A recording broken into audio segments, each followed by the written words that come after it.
इस क्वेश्चन के अंदर ये एक टेबल दिया हुआ है।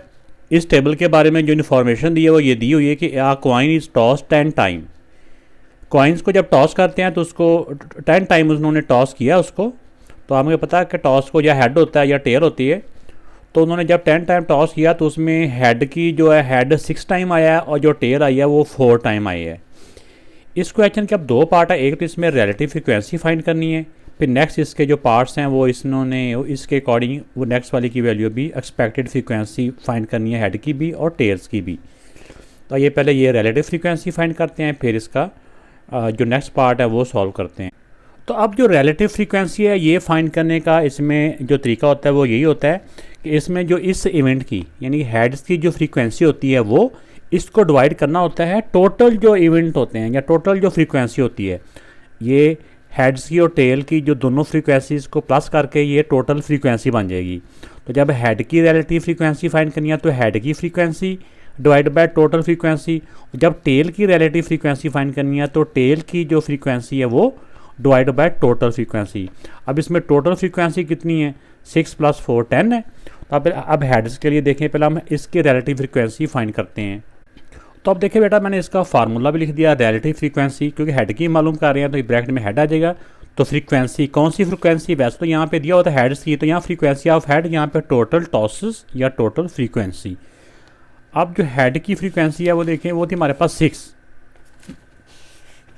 6 डिवाइड बाय टोटल टॉसेस। तो टोटल कितनी मरतबा टॉस किया है, वो टॉस किया है 10 टाइम, ठीक है ना। तो इसका आ जाएगा डिवाइड बाय 10। अब इनको हम सेम टेबल से कट कर लेते हैं।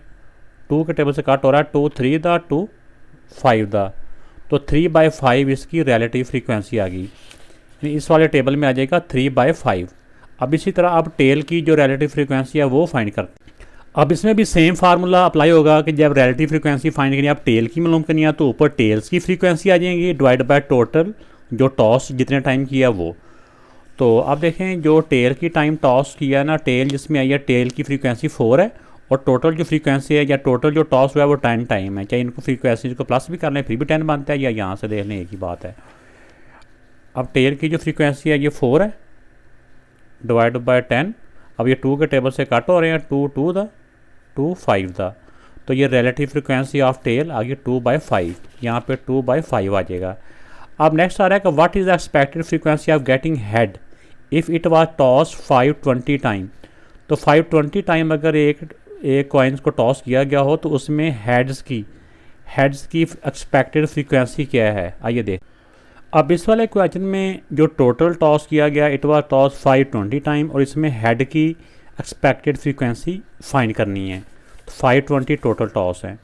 अब देखें expected frequency of head, total toss जितने टाइम उन्होंने किया है, जैसे तय उन्होंने 520 है, इसको मल्टीप्लाई कर देना है, टोटल टॉस को मल्टीप्लाई कर देना है जो हेड की रिलेटिव फ्रीक्वेंसी है, रिलेटिव फ्रीक्वेंसी ऑफ हेड। तो रिलेटिव फ्रीक्वेंसी ऑफ हेड है ये वाला 3/5, ठीक है। 3/5 के साथ इसको मल्टीप्लाई करवा देंगे 3/5। अब इसको हम कैलकुलेट कर लेते हैं, ठीक है ना। जब इसको हम कैलकुलेटर से कैलकुलेट करेंगे तो इसका आंसर हमारे पास आ जाएगा 312, ठीक है, ये आ गया। अब इसको इसके साथ डिवाइड करोगे ना तो आपको पता चल जाएगा कि इसको भी 3 से मल्टीप्लाई करेंगे, ये आ जाएगा। तो इसका ये तो इसकी एक्सपेक्टेड फ्रीक्वेंसी ऑफ हेड आ गया। अब इसी तरह expected frequency of tail, formula देखो सेम है, सिर्फ टोटल टॉस का डिफरेंस आएगा और इसकी रिलेटिव फ्रीक्वेंसी की जो वैल्यू होगी ना वो आएगी।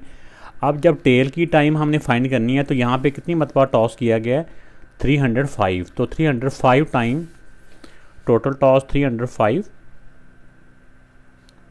और रिलेटिव फ्रीक्वेंसी ऑफ टेल, तो जो हमने पहले फाइंड कर चुके हैं रिलेटिव फ्रीक्वेंसी ऑफ टेल है 2/5। इसको मल्टीप्लाई करवा देंगे इसके साथ।